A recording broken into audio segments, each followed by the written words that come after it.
நீதிமொழிகள் 3ஆம் அதிகாரம் 13ஆம் வசனத்திலிருந்து, ஞானத்தை கண்டடைகிற மனுஷனும் புத்தியை சம்பாதிக்கிற மனுஷனும் பாக்கியவான்கள்.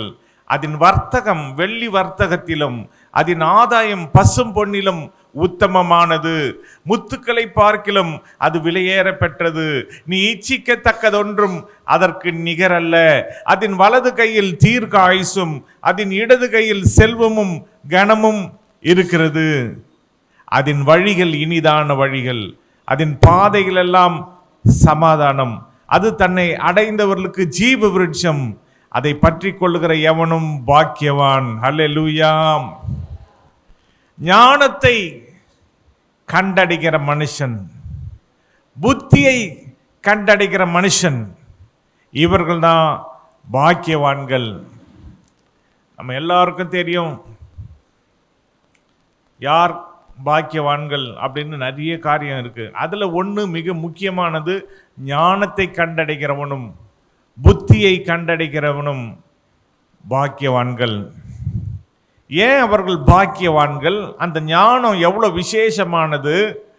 அதன் வர்த்தகம் வெள்ளி வர்த்தகத்திலும் அதன் ஆதாயம் பசும் பொன்னிலும் உத்தமமானது. பசும் பொன்னை விட விலையேறப்பட்டது ஞானம், புத்தி. வெள்ளியை விட உயர்ந்தது இந்த ஞானம், இந்த புத்தி. முத்துக்களை பார்க்கிலும் விலையேறப்பட்டது. இச்சிக்கப்படத்தக்க ஒன்றுமே அதற்கு நிகரானது அல்ல. அதன் வலது கையிலே தீர்க்காயுசும் அதன் இடது கையிலே செல்வமும் கனமும் இருக்கிறது. இந்த ஞானத்தை குறித்து வேதம் என்ன சொல்லுகிறது? இந்த ஞானம் தான் ஆண்டவராகிய இயேசு கிறிஸ்து. இயேசுதான் ஞானம். நீதிமொழிகள் 1ஆம் அதிகாரத்தில் 7ஆம் வசனம், கர்த்தருக்கு பயப்படுதலே ஞானத்தின் ஆரம்பம், மூடர் ஞானத்தையும் போதகத்தையும் அசட்டை பண்ணுகிறார்கள். அப்ப ஞானம் என்ன? கர்த்தருக்கு பயப்படுறது தான் ஞானம். ஏன்னா ஞானம் மிக முக்கியமானது. இந்த ஞானத்தை குறித்து வேதத்தில் பார்க்கிறோம். 20ஆம் வசனத்தில், ஞானமானது வெளியே நின்று கூப்பிடுகிறது, வீதிகளில் சத்தமிடுகிறது, அது சந்தடியுள்ள தெருக்களின் சந்திலும் ஒளிமுக வாசலிலும் நின்று கூப்பிட்டு பட்டணத்தில் தன் வார்த்தைகளை வசனித்து சொல்லுகிறது. பேதைகளே, நீங்கள் பேதமையை விரும்புவதும், நிந்தனைக்காரரை நீங்கள் நிந்தனையில் பிரியப்படுவதும், மதியினரே நீங்கள் ஞானத்தை வெறுப்பதும் எதுவரைக்கும் இருக்கும்? என் கடிந்து கொள்ளுதலுக்கு திரும்புங்கள், இதோ என் ஆவியை உங்களுக்கு அருளுவேன், என் வார்த்தைகளை உங்களுக்கு தெரிவிப்பேன். அப்ப ஞானம் என்று சொன்ன ஆண்டவராகிய இயேசு கிறிஸ்து. அவர் எல்லாரையும் கூப்பிடுகிறார், வெளியே நின்று கூப்பிடுகிறார், வீதிகளிலே சத்தமிட்டு கூப்பிடுகிறார், பேதைகளை கூப்பிடுகிறார், நிந்தனைக்காரரை கூப்பிடுகிறார், மதியினரை கூப்பிடுகிறார். எவ்வளவு நாள் தான் நீங்க ஞானத்தை வெறுப்பீங்க? எது வரைக்கும் தான் இருக்கும்? என் கடிந்து கொள்ளுதலுக்கு திரும்புங்க, அப்பொழுது என் ஆவியை உங்களுக்கு அருளுவேன், என் வார்த்தைகளை உங்களுக்கு தெரிவிப்பேன் என்று இயேசு கூப்பிடுகிறார். இயேசு தான் ஞானம், ஞானம் தான் இயேசு. அதனாலதான் இந்த ஞானத்தை, முத்துக்களை பார்க்கலாம் விலை அதிகமானது, இச்சிக்கப்படத்தக்க ஒன்றும் அதற்கு நிகரானது அல்ல.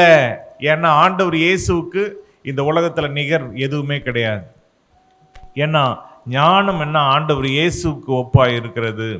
1 ராஜாக்கள் 3ஆம் அதிகாரத்தில் 5ஆம் வசனத்திலிருந்து, கிபியோனிலே கர்த்தர் சாலமோனுக்கு ராத்திரியில் சொப்பனத்திலே தரிசனமாகி, நீ விரும்புகிறதை என்னிடத்தில் கேள் என்று தேவன் சொன்னார்.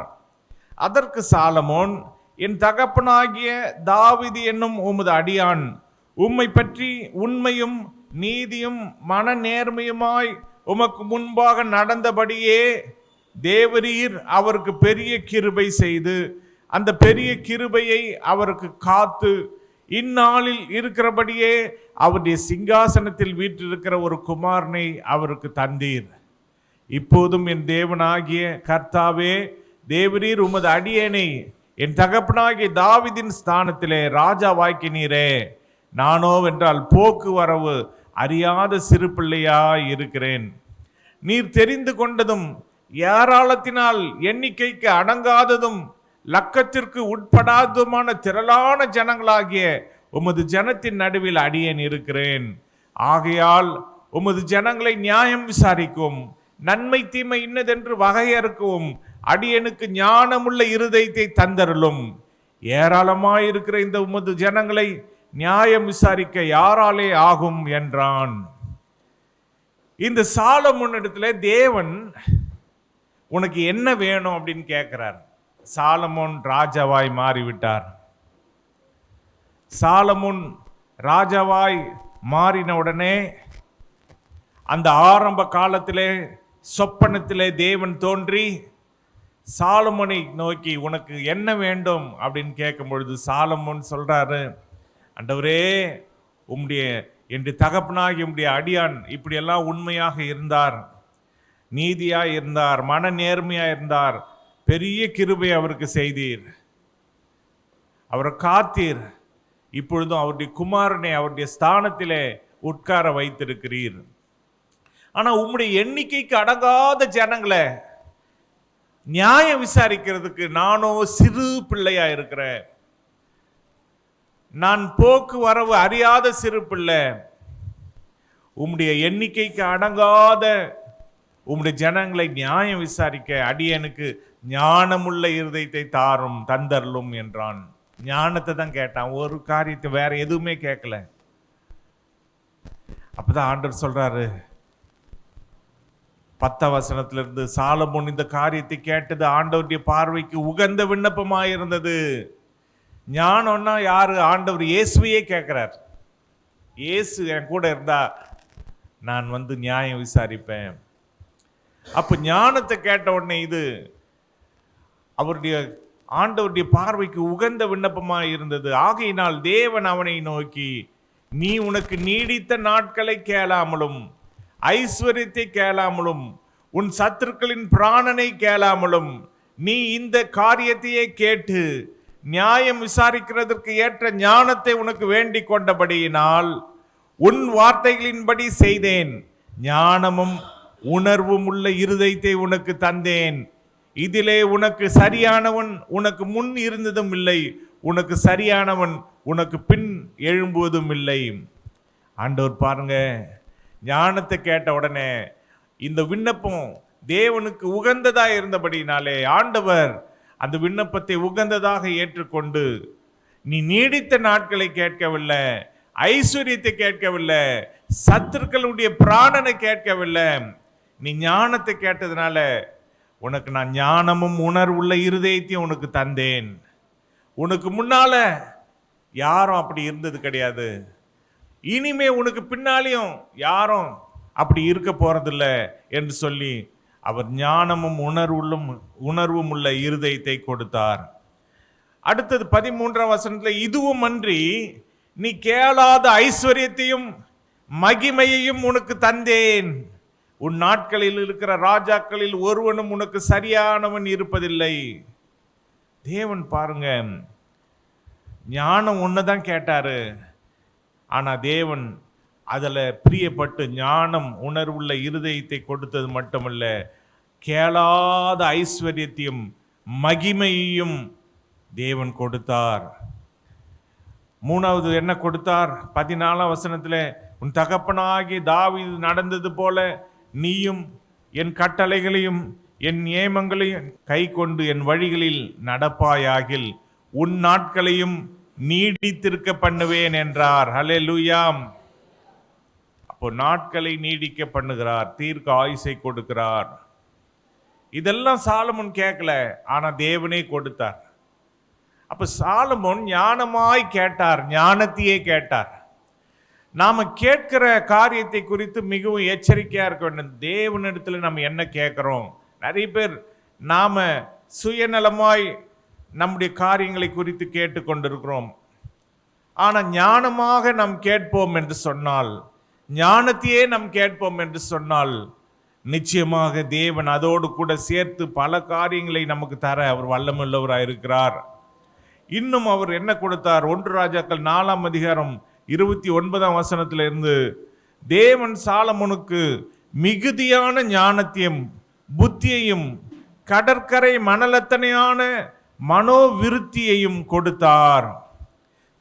அதுக்கு பிறகு 30ஆம் வசனத்தில் சகல கிழக்கத்தி புத்திரரின் ஞானத்தையும் எகிப்தியரின் சகல ஞானத்தையும் பார்க்கிலும் சாலமோனின் ஞானம் சிறந்ததாய் இருந்தது. அல்லேலூயா. தேவன் கொடுத்தா இப்படிதான் கொடுப்பார். ஒரு மனுஷன் தேவன்கிட்ட இருந்து நேரடியா உன்னை வாங்கினா அவனுக்கு முன்னாலேயும் அப்படி யாரும் வாங்கி இருக்க மாட்டாங்க, அவனுக்கு பின்னால இனிமேலும் யாரும் வாங்க மாட்டாங்க. அது போல தேவன் கொடுப்பார். அது மாதிரி தான் கொடுத்தார். சாலமோனுக்கு மிகுதியான ஞானத்தையும் புத்தியையும் கடற்கரை மணலத்தனையான மனோவிருத்தியையும் கொடுத்தார். 30ஆம் வசனத்தில் சகல கிழக்கத்தி புத்திரரின் ஞானத்தையும் எகிப்தியரின் சகல ஞானத்தையும் பார்க்கலும் சாலமோனின் ஞானம் சிறந்ததாக இருந்தது. அதோடு கூட பல கவிஞர்கள் அந்த நாட்களிலே உயிர் வாழ்ந்து கொண்டிருந்தாங்க. அதில் சிறந்தவர்கள் பலர் அங்கே பேர் குறிக்கப்பட்டிருக்கிறது.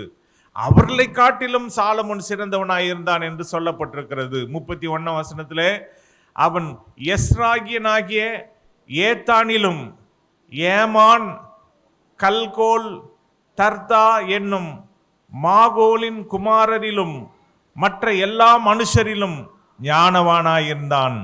சுற்றிலும் இருந்த சகல ஜாதிகளிலும் அவன் கீர்த்தி பிரபலமாய் இருந்தது. அவன் 3000 நீதிமொழிகளை சொன்னான். அவனுடைய பாட்டுகள் 1005. இவ்வளோ ஞானத்தை தேவன் சாலமோனுக்கு கொடுத்தார். ஏன்னா ஞானத்தை கேட்டதுனால. அதனால் தேவனுடைய பிள்ளைகள் ஞானத்தை நாம் கேட்க வேண்டும். 1 ராஜாக்கள் 3ஆம் அதிகாரம் 28ஆம் வசனத்திலே ராஜா தீர்த்த இந்த நியாயத்தை இஸ்ரவேலர் எல்லாரும் கேள்விப்பட்டு நியாயம் விசாரிக்கிறதற்கு தேவன் அருளின ஞானம் ராஜாவுக்கு உண்டு என்று கண்டு அவனுக்கு பயந்தார்கள். நம்ம கிட்ட ஞானம் இருந்தா மற்றவங்க நம்மளை பார்த்து பயப்படுவாங்க. அந்த ஞானம் தான் இயேசு. இயேசுவே நம்மளோடு இருக்க வேண்டும். ஏன் பயந்தாங்க? 2 பேர் வந்து என் குழந்தை உன் குழந்தைன்னு சொன்னாங்க. வேசியான ஸ்திரீகள். ஒரு குழந்தை செத்து போச்சு. 2 பேர் 2 குழந்தை வச்சிருக்கிறாங்க. அதுல ஒரு குழந்தை செத்து போச்சு, ஒரு குழந்தை தான் இருக்கு. அதை வந்து 2 பேரும் உரிமை கொண்டாடினாங்க. அப்போ சாலமோன் ஞானமா தீர்ப்பு சொன்னார், பாதி பாதியா வெட்டி கொடுத்துருங்க. அப்போ ஒரிஜினல் தாய் சொன்னாங்க, வெட்டாதீங்க, அவகிட்டே கொடுத்துருங்க. ஆனா அந்த டூப்ளிகேட் தாய் சொன்னா, இல்ல வெட்டி கொடுத்துருங்க. அப்போ கண்டுபிடிச்சிட்டாரு யார் டூப்ளிகேட் யார் ஒரிஜினல். அப்போ தேவன் அருளின அந்த ஞானம் அந்த ராஜாவுக்கு சாலமோனுக்கு இருந்தது. 1 ராஜாக்கள் 4ஆம் அதிகாரம் 34ஆம் வசனத்தில் சாலமோனின் ஞானத்தை குறித்து கேள்விப்பட்ட பூமியின் சகல ராஜாக்களிடத்திலும் இருந்து நானா ஜாதியான ஜனங்களும் அவனுடைய ஞானத்தை கேட்கிறதற்கு வந்தார்கள். இன்னைக்கு நம்மிடத்தில் ஞானம் இருந்தால் சகல நானா ஜாதிகளும் வந்து உங்க ஞானத்தை கேட்க வருவார்கள். அதனால ஞானத்தை கேளுங்க. இதுதான் முத்துக்களை பார்க்கல விலையேற பெற்றது. ஆண்டவர் இயேசுதான் அந்த ஞானம். அவரே நம்முடைய ஞானமா இருக்கிறார். அவருக்காக நாம் என்ன வேணாலும் செய்யலாம். லூக்கா 14ஆம் அதிகாரம் 26ஆம் வசனத்திலே யாதொருவன் என்னிடத்தில் வந்து தன் தகப்பனையும் தாயையும் மனைவியையும் பிள்ளைகளையும் சகோதரரையும் சகோதரிகளையும் தன் ஜீவனையும் வெறுக்காவிட்டால் எனக்கு சீஷனாய் இருக்க மாட்டான். ஆண்டவர் இயேசுவுக்கு நம் சீஷராய் மாற வேண்டும். ஏன்னா அவர்தான் நமக்கு ஞானம். அவர்தான் ஞானத்தில் சிறந்தவர். அவருடைய சீஷரா நாம் இருந்தால் நாமளும் ஞானமா இருப்போம். அப்ப அவருக்கு சீஷரா இருக்க வேண்டுமானால் வெறுக்க வேண்டிய சில காரியங்கள், அதாவது இயேசுவை விட மற்ற எதையும் யாரையும் நாம் அதிகமாக நேசிக்க கூடாது. அதனால தான் தன் தகப்பனையும் தாயையும் மனைவியும் பிள்ளைகளையும் சகோதரியும் சகோதரிகளையும் தன் ஜீவனையும் வெறுக்காவிட்டால் எனக்கு சீஷனாக இருக்க மாட்டான். அடுத்த வசனத்தில் தன் சிலுவையை சுமந்து கொண்டு எனக்கு பின் செல்லாதவன் எனக்கு சீஷனாக இருக்க மாட்டான். அப்ப சிலுவை சுமந்து கொண்டு, சிலுவைன்னு சொன்னா ஆண்டவர் இயேசு நாமத்தின் நிமித்தம் வருகிற நிந்தனைகள், அவமானங்கள் இதெல்லாம் சகிக்க வேண்டும். அதுதான் சிலுவை. அப்படி சுமந்தாதான் நம்ம ஆண்டவருடைய சீஷனாய் நாம் இருக்க முடியும். அதனால இந்த உலகத்திலே தேவனுடைய பிள்ளைகள் ஞானமாய் நடந்து கொள்ள பார்க்க வேண்டும்.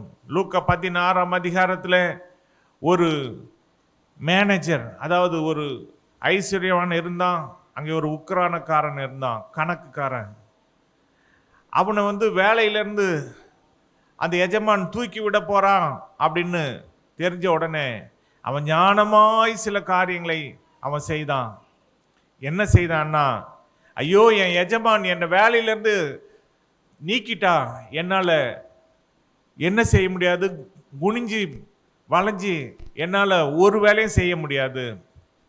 அப்படி ஒரு வேலை என்னை வேலையிலேருந்து நீக்கிட்டா என்னை சேர்த்து கொள்வார் உண்டாகும்படிக்கு நான் ஒன்று செய்வேன்னு சொல்லி கடன் வாங்கினவங்க எல்லாரையும் அழைச்சி 100 குடம் எண்ணெய் வாங்கணும்னு உன் சீட்டை வாங்கி, அவன் சீட்டை வாங்கி 50 என்று சீக்கிரம் எழுது அப்படின்னு அந்த கடன் 50ஆ மாற்றிட்டான்.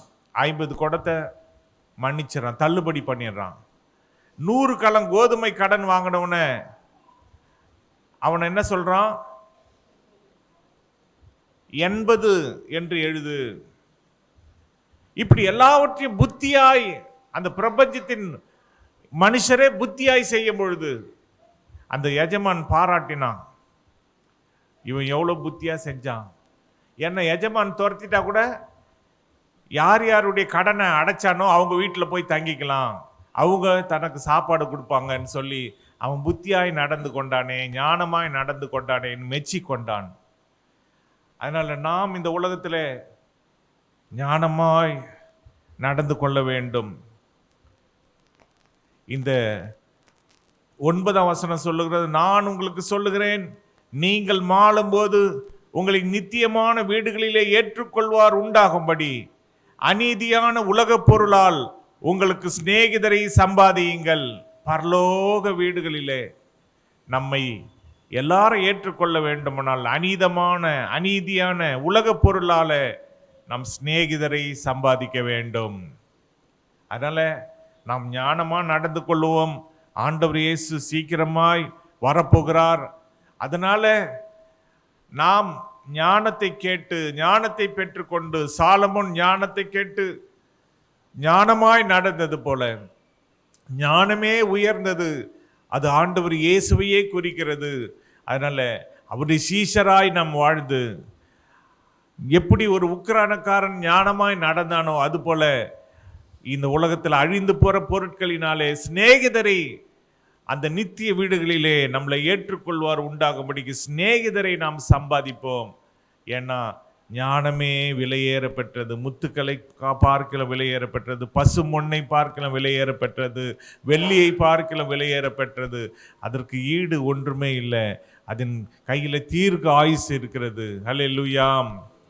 அதனால தேவன் நமக்கு ஞானத்தை கொடுக்கும்படிக்கு, ஏன்னா வேதம் சொல்லுகிறது, ஒருவன் ஞானத்திலே குறைவுள்ளவனாய் இருந்தால் ஒருவரையும் கடிந்து கொள்ளாதவரும் எல்லாருக்கும் சம்பூர்ணமாய் கொடுக்கிறவருமாகிய தேவனிடத்திலே கேட்க கடவன். அப்ப தேவன் அவனுக்கு ஞானத்தை கொடுப்பார். ஞானத்தை ஆண்டவர்கிட்ட கேட்போமா? நம் கண்களை மூடி ஆண்டவருடைய சமூகத்தில் நாம் ஜெபிப்போம். எங்கள் அன்பின் பரிசுத்த பிதாவே, இந்த கடைசி நாட்களிலே இந்த உலகம் அழிவுக்கு நேராய் வந்து கொண்டிருக்கிறது. இப்படிப்பட்ட சூழ்நிலையிலே அப்பா பிதாவே, நாங்கள் ஞானமாய் நடக்க வேண்டும். எது எங்கள் வாழ்க்கைக்கு தேவை, எது எங்கள் வாழ்க்கைக்கு தேவையில்லை, ஆண்டவரே என்ன காரியம் முக்கியம், எது முக்கியம் இல்லை, எல்லாவற்றையும் அறிந்து நாங்கள் காலத்தை பிரயோஜனப்படுத்தி கொள்ள எங்களுக்கு ஞானத்தை தாரும். சாலமோன் ஞானத்தை கேட்டு அப்பா பெற்றுக்கொண்டது போல, அப்பா உலகத்திலேயே சிறந்த ஒரு ஞானியாய் மாறினது போல 3000 நீதிமொழிகளையும் 1005 பாடல்களையும் ஆண்டவரே பாடினது போல நாங்கள் ஞானத்தை பெற்றுக்கொண்டு உமக்கு சாட்சியாய் வாழ, ஞானமாய் வாழ, அழிந்து போகிற ஆத்துமாக்களை நித்திய வீடுகளிலே நாங்கள் சேர்த்த ஆண்டவரே, உலக பொருள்னால நண்பர்களை சம்பாதித்துக் கொள்ள எங்களுக்கு நீர் உதவி செய்யும்.